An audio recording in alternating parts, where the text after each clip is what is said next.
स्वमूल्यांकन में हाँ लिखा है, इसलिए वो उत्सुक रहती है लिखा हूँ। और आप जो भी भरने जागरूकता में मध्यम स्तर पे दिया है, आपको नहीं दिखाई दे रहा होगा। अब देखिए जागरूकता में मध्यम स्तर पे, तो हम यहाँ पे इस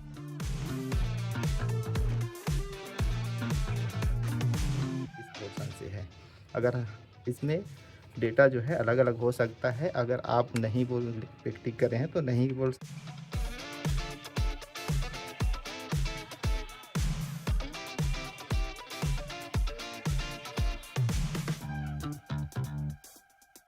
तो शिक्षक साथियों, आज हम समग्र रिपोर्ट कार्ड में ये वाला जो पेज है, सीखने के मानक भाषा R1 R2 और गणित, इसमें ये सब में गतिविधि पर अध्यापक की प्रतिक्रिया और स्वमूल्यांकन एवं सहपाठी मूल्यांकन को कैसे भरें, इस पर कार्य करेंगे।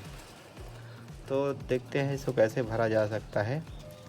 तो सबसे पहले आप देखिए, इसे पढ़ते हैं। सीखने के मानक भाषा R1, गतिविधि पर अध्यापक की प्रतिक्रिया। इसमें 3-4 कॉलम दिया हुआ है। इसमें योग्यताएं हैं। योग्यताएं में जागरूकता, संवेदनशीलता, रचनात्मकता। इसमें कौन से स्तर पे बच्चा, प्राथमिक स्तर पे है कि मध्यम स्तर पे, उच्चतर स्तर पे है। और अवलोकन टिप्पणियाँ कैसे भरें। तो सबसे पहले ये जो 3 चीज़ें हैं, जागरूकता, संवेदनशीलता और रचनात्मकता, इसके बारे में बात करेंगे। तो ये होता क्या है, तो इसके लिए शिक्षक साथियों आपको समझना पड़ेगा कि जागरूकता क्या है। तो जागरूकता देखिए, किसी विषय की स्थिति या समस्या को प्रति सचेत या जानकार या सतर्कता, मतलब किसी भी विषय के बारे में आपको कितना जानकारी है। ठीक है, एक बार और पढ़ देता हूँ। किसी विषय, स्थिति या समस्या के प्रति सचेत, जानकार या सतर्कता, आपको इस विषय के बारे में कितना जानकारी है या बच्चे को।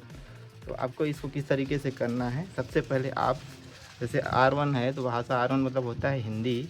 तो हिंदी के लिए आप जैसे 4 ब्लॉक मॉडल है, तो साल भर आप बच्चों को पढ़ाए, इसमें 4 ब्लॉक मॉडल पे कार्य किए। जैसे कि मौखिक बातचीत होता है विषय से संबंधित, भाषा से संबंधित, और उसके बाद होता है डिकोडिंग, डिकोडिंग के बाद पठन और लेखन। तो ये तीनों प्रक्रिया के दौरान आपने बच्चों में ये सब चीज़ें, जागरूकता, संवेदनशीलता और रचनात्मकता कौन से स्तर पे देखी, इसका अवलोकन आप किसी एक बच्चे का करना है। तो मैंने एक बच्चा लिया है, इसका अवलोकन किया है, पूरे साल भर उसका अवलोकन किया। उस नाम से यमुना, एक लड़की है, उसका अवलोकन किया था। तो आप भाषा R1 मतलब हिंदी में जब वो 4 ब्लॉक मॉडल पे कार्य किए, तो जागरूकता सबसे पहले किसी विषय, स्थिति या समस्या के प्रति कितना उसको जानकारी है, क्या है, उसके बारे में बच्चे को आकलन करना है उसका, और उस आकलन को हम यहाँ पे लिखेंगे। तो मैंने देखिए इसमें जागरूकता में बच्चे को मध्यम स्तर दिया है, भाषा R1 के, और उसके बाद यहाँ पे अवलोकन टिप्पणियाँ। आपके बच्चे अगर जागरूकता में उस विषय के बारे में और अच्छे से जानते हैं तो उच्चतर स्तर भी आप लिख सकते हैं, या नहीं जानते तो प्रारंभिक स्तर। अब अवलोकन टिप्पणियाँ देखिए, अवलोकन टिप्पणी में मैंने लिखा है कि भाषा R1 के प्रति जानकारी मध्यम स्तर की है, क्योंकि मध्यम स्तर में हमने उसको रखा है उस बच्चे को। अब देखते हैं संवेदनशीलता। तो संवेदनशीलता क्या है, दूसरे की अनुभूति से शीघ्र प्रभावित होना या ग्रहण शक्ति।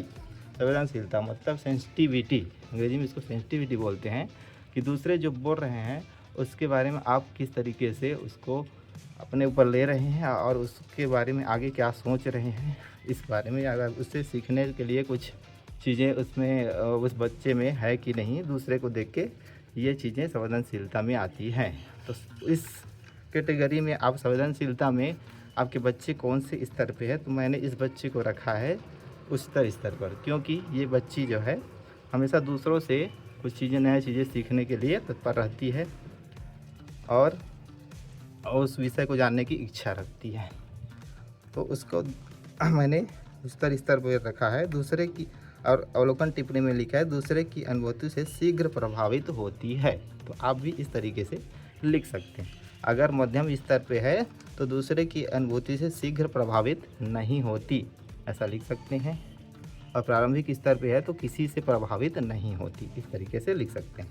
अब तीसरा है रचनात्मकता। रचनात्मकता मतलब कुछ नया करने की इच्छा, या कोई भी समस्या है उसको सुलझाने के लिए उस बच्चे में किस स्तर की मानसिक क्षमता है उसके बारे में हम रचनात्मकता में बात करते हैं। तो रचनात्मकता में मैंने इस बच्चे को रखा है मध्यम स्तर पर। तो मध्यम स्तर पर इसलिए रखा है कि ये जो बच्ची है वो कहीं कहीं अच्छे से किसी समस्या को समाधान कर लेती है या कुछ नया सोचती है कभी कभी, और हमेशा ये नहीं कर पाती, इसलिए हमने इसको मध्यम स्तर पर रखा है। और इसे अवलोकन टिप्पणी में छात्र में समस्या सुलझाने की प्रवृत्ति मध्यम स्तर की है, ये लिखा हुआ है मैंने। ठीक है दोस्तों, तो ये हो गया गतिविधि पर अध्यापक की प्रतिक्रिया। अब स्वमूल्यांकन या सहपाठी मूल्यांकन, इसमें भी हमको ही देना है। तो बच्चे से पूछना है क्या आपको स्वमूल्यांकन, ये जो हमने 4 ब्लॉक मॉडल पे कार्य किया है उसमें आपको कैसा लगा अपने खुद को मूल्यांकन करके। तो मुझे यह काम करना पसंद है तो हाँ लिखें। अगर उस बच्चे को कभी कभी थोड़ा पसंद होता है, कभी कभी नहीं होता है, तो कभी कभी लिख सकते हैं, या नहीं तो नहीं। सहपाठी मूल्यांकन मतलब साथ में एक दूसरे का मूल्यांकन, बच्चे जैसे एक दूसरे का पेपर जो भी बनाए रहेंगे उसको चेक करते हैं या एक दूसरे से पूछते हैं, कुछ सवाल जवाब करते हैं, तो उसको सहपाठी मूल्यांकन में रखा जाएगा। तो उस बारे में बात करते हैं कि नहीं, तो उसको कभी कभी लिख सकते हैं। उसके बाद आता है समग्र टिप्पणी।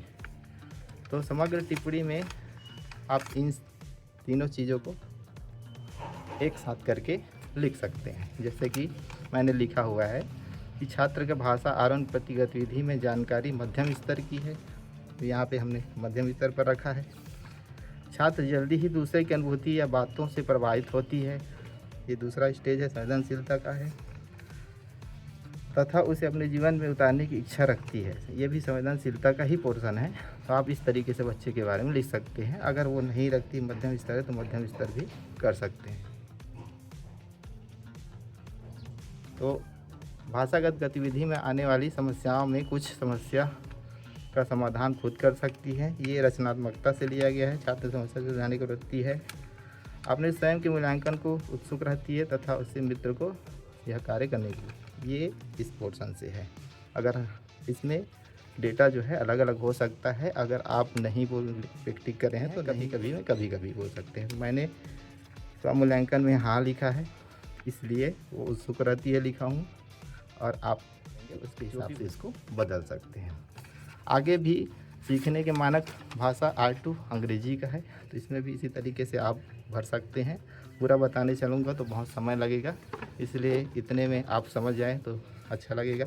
चलिए आप ये सारांश का एक पोर्शन और देख लेते हैं। तो सारांश में कैसे भरेंगे, R1 तो जागरूकता, तो यहाँ पे टिप दिया हुआ है, तो टिप को कैसे भरेंगे। जागरूकता में इधर आपने जागरूकता में मध्यम स्तर पे दिया है, आपको नहीं दिखाई दे रहा होगा, अब देखिए जागरूकता में मध्यम स्तर पे, तो कहते हैं कि जागरूकता में बच्चा मध्यम स्तर पर है।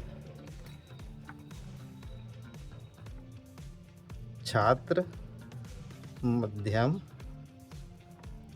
स्तर पर है, ये मध्यम स्तर पर है जागरूकता में, इसलिए भाषा आरोहण में जागरूकता। अब यहाँ से संवेदनशीलता देखिए, संवेदनशीलता में आप उच्चतर स्तर पे है तो उच्चतर स्तर पे लिख सकते हैं। इसी का निचोड़ यहाँ पे लिखना है सभी में एक साथ इस तरीके से, इसी को देख देख के लिखना है, अलग से इसको नहीं लिखना है, इस दोनों एक दूसरे से संबंधित है। चलिए धन्यवाद।